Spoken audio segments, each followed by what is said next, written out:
Welcome back to the show right here on Sports Radio 95.9 The Fan. My name's Mark, and right now here on the Club 52 hotline, great friend of mine who covers the NFL draft for draftcountdown.com. His name is Scott Wright, and we're going to talk about the NFL draft, which is only a couple weeks away. Scott, how you doing today, man?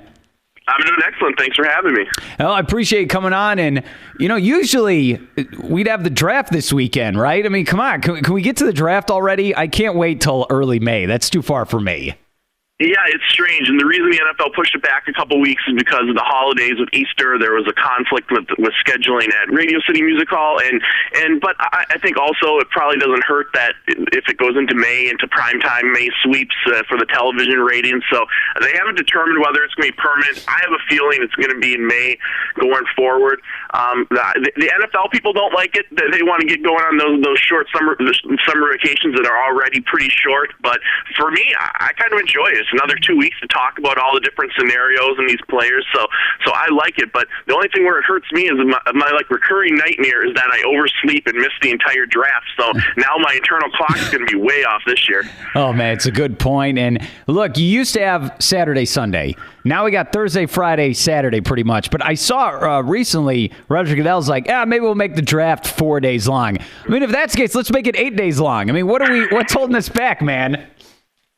Yeah, well, in the NFL, they're trying to corner the entire sports world, I think, and I actually like this new format. I think I'm in the minority amongst draftniks in that regard. I think most prefer the old format, but I like it the way it's spread over 3 days, the way they have the first round in prime time, and then there's like a 24-hour break. I think it gives you a whole extra day to kind of look back at what happened, think about what might happen. The teams get a chance to re-examine their draft board, see who's available, maybe explore trades, and especially this year, which I'm sure we're going to talk about the quarterbacks, but I think this could be a wild end of the first round this year with trades because I think we're going to see a lot of jockeying for these signal callers. We're here with Scott Wright, Draft Countdown, and let's talk about the actual NFL draft. And I've heard here recently Atlanta really likes Jadeveon Clowney, and maybe they're going to move up. Have there been actual reports that this might be true and Atlanta might move up in the draft? Yeah, no question about it. And Atlanta is taking another look at Jadeveon Clowney. They're bringing him in to take another look at him and get some tests done. So the interest there is absolutely legitimate. The Falcons desperately need a pass rusher. It's not their greatest need. It's number 2 on the list. And they've been known on draft day to be aggressive. I mean, they made a really bold move to trade up for Julio Jones a few years back. Just last year, they traded up for Desmond Trufant. So if there's the guy they want, they're not afraid to go get him. And I think we see these teams at the top of the draft are willing to make a move, and I'm as guilty. I've been focusing on the Rams at number 2, and that makes a lot of sense. Those two general managers, Tom Dimitroff and Les Snead, know each other. They have a relationship. The Rams want to move down. The Falcons want to move up. It's 1 + 1 = 2, but they might end up getting a deal done with the Texans at number 1 because if the Falcons really want Clowney, he might not get to number 2, so they might have to go all the way to the top of the draft, and that might work out well for the Texans because if they're looking at quarterbacks there, let's say they prefer Blake Bortles from Central Florida over Johnny Manziel from Texas A&M. Well, that's kind of a hard sell, I'm sure, for those local Texas fans. Whereas if they trade down, maybe that helps them out a little bit, or they could just compromise and take Clowney. Now, I don't think Clowney solves the Texans' problems. They had the 7th best defense in the NFL last year, including J.J. Watt. They were still the worst team in the league. Defense is far from the problem in Houston. They need a quarterback, but I wouldn't be at all surprised at this point to see them make that deal with the Falcons. But one way or another, whether it's Houston or St. Louis, I think that Atlanta is absolutely interested in going up to get Clowney, and it just seems like a perfect match. You talk about St. Louis. Where are they going in this draft? I mean, I know this is an extra pick you got in the RG3 trade. Is it just best player available? I mean, who do you think the Rams could take?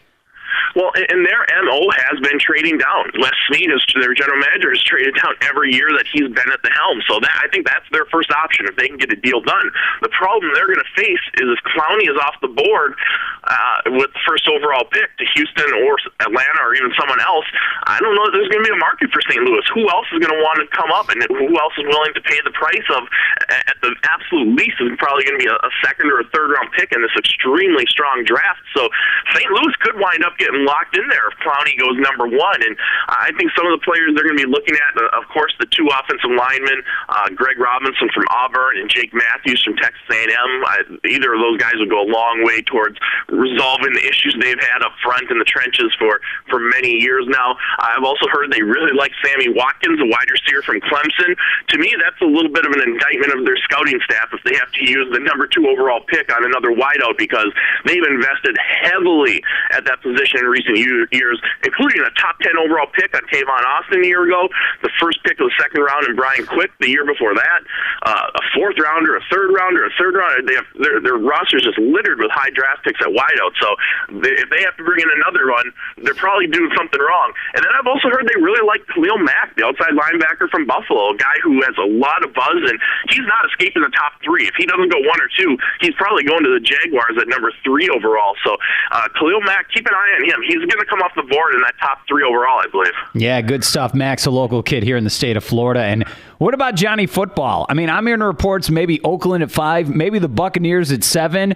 Where do you think Johnny Football, and I know it's as of today, because in another week you could say another answer, but as of today, what do you think's going to happen to Johnny Football?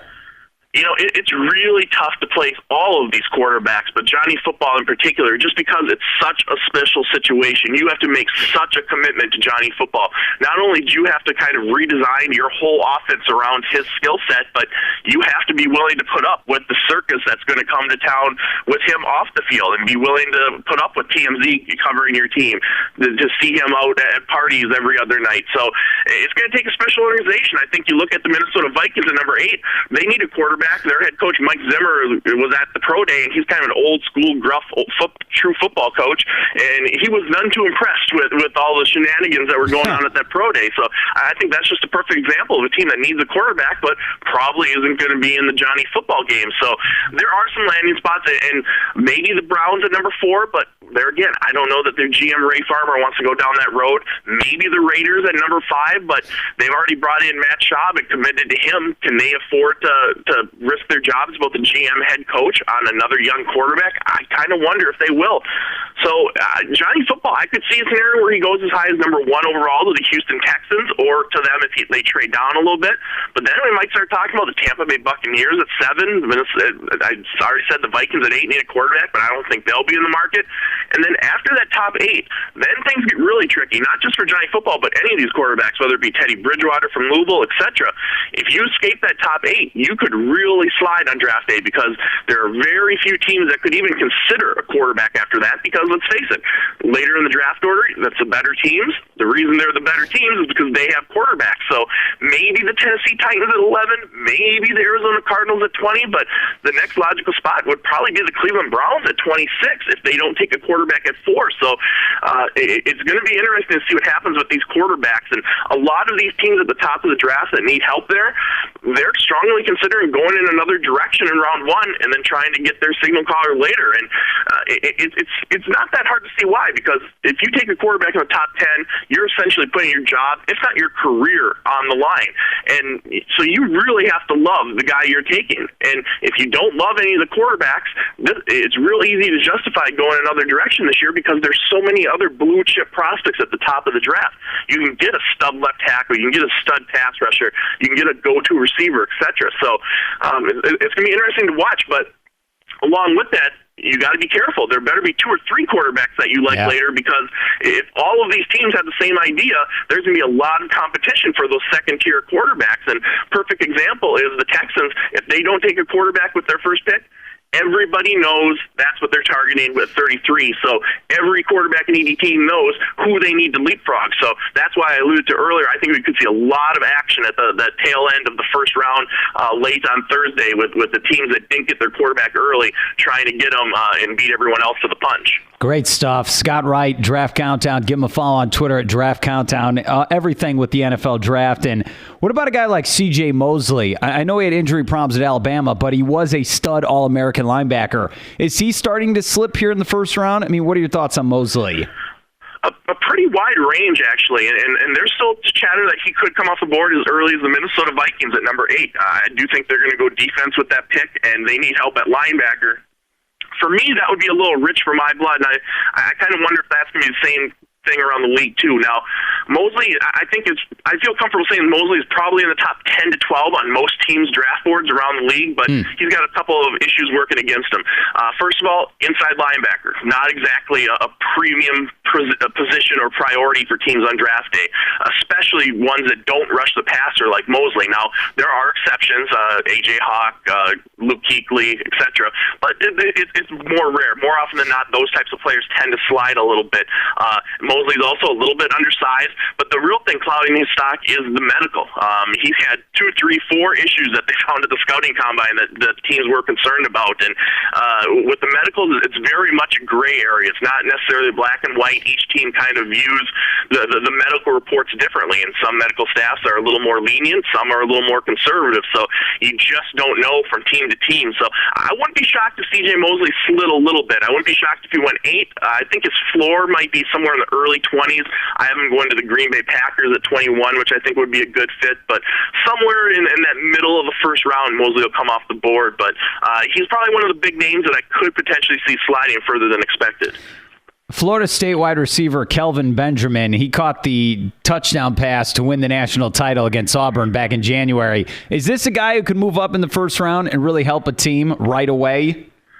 Well, and basically every top underclassman wide receiver declared.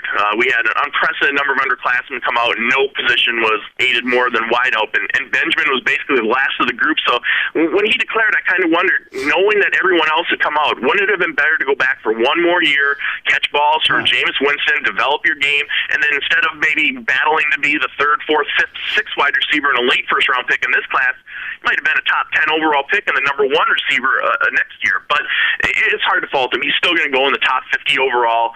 He's already 23 years old, even though he's a redshirt sophomore. So it's hard to completely fault him. But he's in a battle. I think we know that Sammy Watkins, wide receiver from Clemson, and then I think Mike Evans from Texas A&M are going to be the first 2 wideouts off the board. But then Benjamin's in a dogfight with really 3 other guys: Marquise Lee from USC, Brandon Cooks from Oregon State, and then Odell Beckham from LSU, who might be emerging as the top guy. He might be emerging as number 3, and there's talk that he could go as high as number 15 overall to the Steelers. So Odell Beckham from LSU is a guy who has a lot of helium right now. But the one thing Benjamin, I think, has working in his favor in that battle with 3 or 4 other guys is that size. Other than Mike Evans, there isn't another one of these top wide receiver prospects that are 6'3", 6'4", 240 pounds, almost built like a tight end. And I think he brings a different skill set to the table than guys like Beckham, Lee, Cooks, etc. So I think that could work in Benjamin's favor. If you're a quarterback needy team in the first round, a wideout needy team in the first round, and you want that big physical target, Benjamin, I think, is going to get the nod over those other guys. But I could see him going somewhere in that top 25 range. I could see him sliding into the early to middle portion of round 2. I'm just wondering, with the depth being what it is at wide receiver this year, if teams might decide to wait, knowing that they could get maybe a guy who would have been in the first round conversation most years in the second, if not the third round.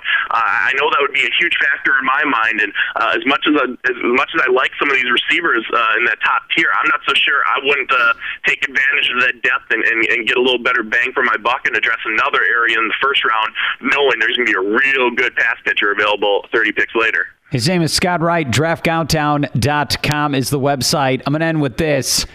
Did you see the Kevin Costner movie? I need to know this. I need to know, because no one did. But did you? I need to know this.